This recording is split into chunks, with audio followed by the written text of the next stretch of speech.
I want to talk about his getaway here a bit because the shooting happened in Midtown Manhattan on a weekday morning. Usually, Midtown Manhattan, as everyone knows, is hustling and bustling. The video showed it looked a little less hustle and bustle, but he was able to get out of Central Park, get out of the city, was eventually caught in the middle of Pennsylvania at a McDonald's.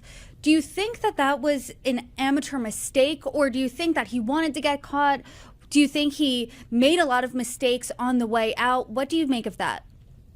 Well, that's a fascinating question because here's when I saw it, some of the photos were not very good.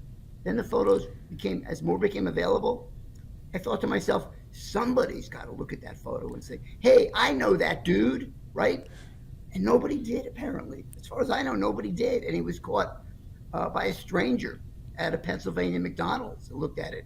And the reason that's interesting is if a stranger could identify this individual based on his photo, where were all of the other people that knew him, right? Friends, family, teachers, fellow students.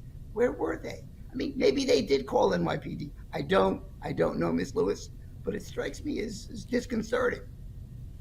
It is because, especially, I saw a witness video saying that he was at the McDonald's when Mangione was identified, and essentially the woman allegedly said, "Oh, I could tell by his eyebrows." So you would think if someone saw that, they would recognize him, no?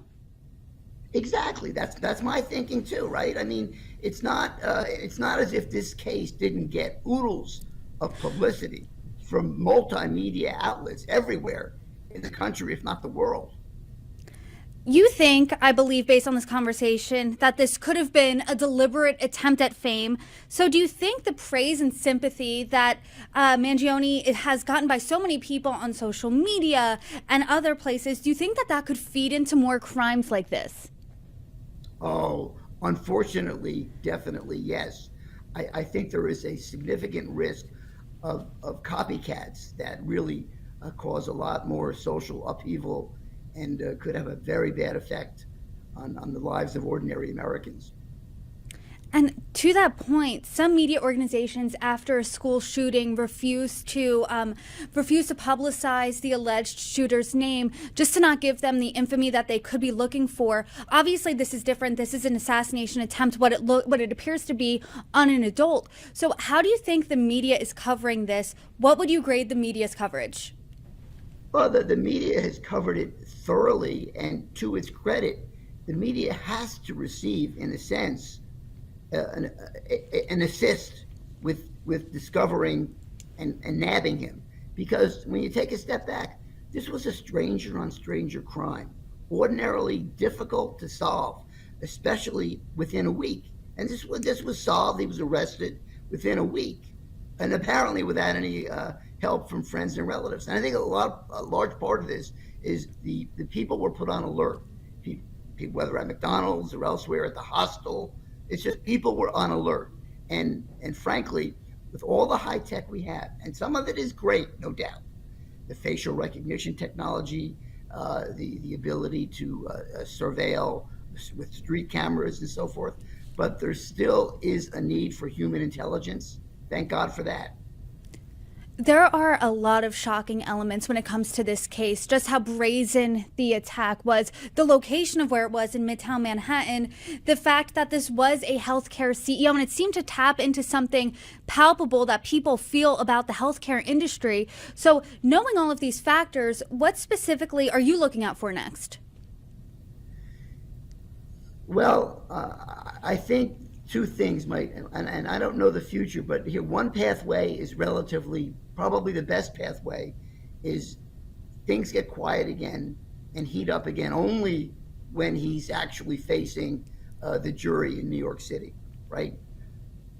The more detrimental pathway is that pathway itself is rife with copycats and other sort of violent protests.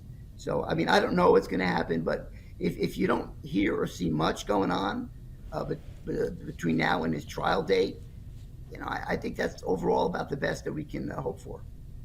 And right now, from your expertise, if you're a CEO in this country, and especially a healthcare CEO, how worried are you for a copycat case?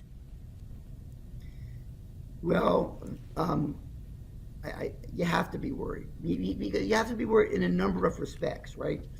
Number one, if your company denies a lot of claims that are in an above average rate, right? I mean, that was the allegation against United, right? They had a very high rate of claims denials, right?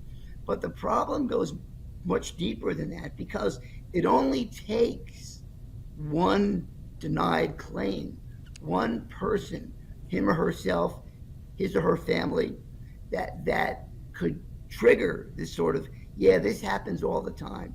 There's only one remedy. I'm going to take matters into my own hands.